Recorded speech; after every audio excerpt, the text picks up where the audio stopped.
back, everybody, to the interview series. I don't know what I'm going to call this yet still, and we're 3 episodes in. I am Jaysin Static. You are? Rynar The Hooligan.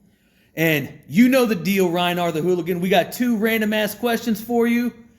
And yeah, we might actually have 3 for you. How long have you been professional wrestler? 11 months. 11 months, okay. Still green in the game, but you ready for this, man? We got 2 questions. Let's do it. Is independent wrestling a more advantageous route for wrestlers looking to generate income in the sport today compared to signing with one of the bigger companies? Honestly, the independents are, in my opinion, going through like a rebirth. You know, they're booming again. There was some stagnation during COVID, right before. You know, attendances were dropping all over the place.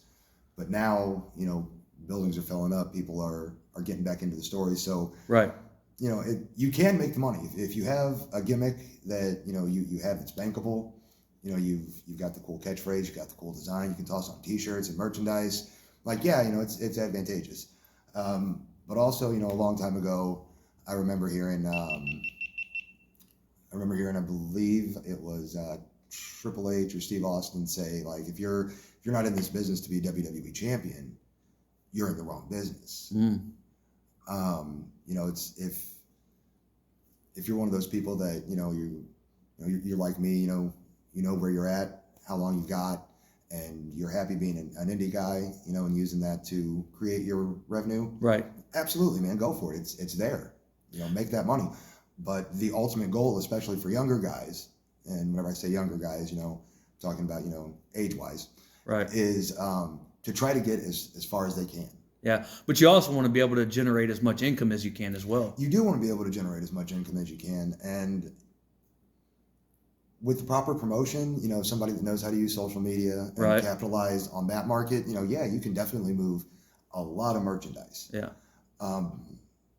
But on the flip side, you know, the guys that we see that are really doing big money in gimmick sales are those guys that are formerly in one of the big 2 companies that have returned to the independent scene. Yeah. There's a bunch of guys, though, that are out on the independents that are doing very well. Absolutely. And nothing away from them. Like, I know a couple of those guys personally. Like, they're doing great. They're killing it. And I really hope that they do move up to the next level because, I mean, ultimately, you know, you want to take this job as far as you can. Right. And unfortunately, sometimes you have to do that as quick as you can. Yeah. So, I mean, if you get that chance to go up, do it. Yeah. All right, man. All right, Ryan, are you ready for that second question, man? Let's go. Given the nature of the wrestling business, at times, should the green guys, you being one of them, be cautious about the company they keep, which could lead them to be labeled negatively? And if so, what are those types of things in the industry that they should watch for as a young guy? Okay. Oh, wow, that's a good one. I don't believe in labeling somebody by the company they keep. Like, I've met plenty of, you know, really cool people, and plenty of their friends are just like terrible people. But unfortunately, in the wrestling business, being as small and tight-knit a community as it is amongst the workers, you can get labeled if you hang out, you know, with the wrong people. But I don't think it's just hanging out with them. Right. You know, if they see that influence, those bad habits rubbing off, that's whenever it's going to become problematic. Okay. Give me an example of what some of those bad habits could be potentially.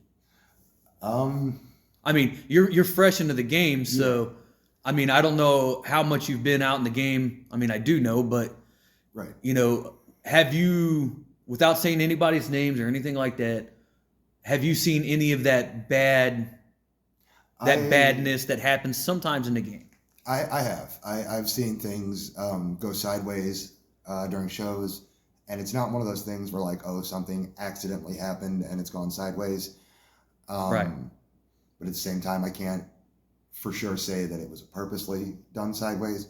But I've definitely been on shows where things have gone sideways and it's caused some problems. Right. You know, I have unfortunately witnessed a couple guys get fired. Right. And it's one of those things where like, all right, cool, glad you came out, head home. Like, wow, it was that quick.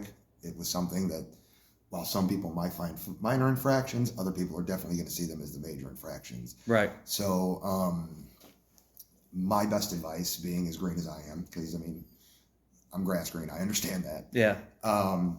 Is like keep your mouth shut, keep your ears open, man. Right. There's a lot of things that are going on backstage, and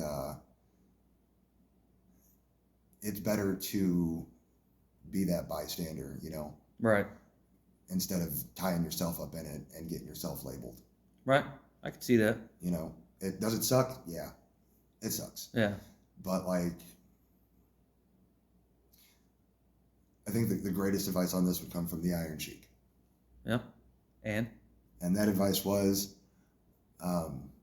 keep your mouth closed and don't be the jabroni.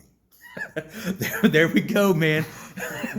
Well, that was, I guess that probably is the best response that we could end this on. So other than that, man, what do you got to plug?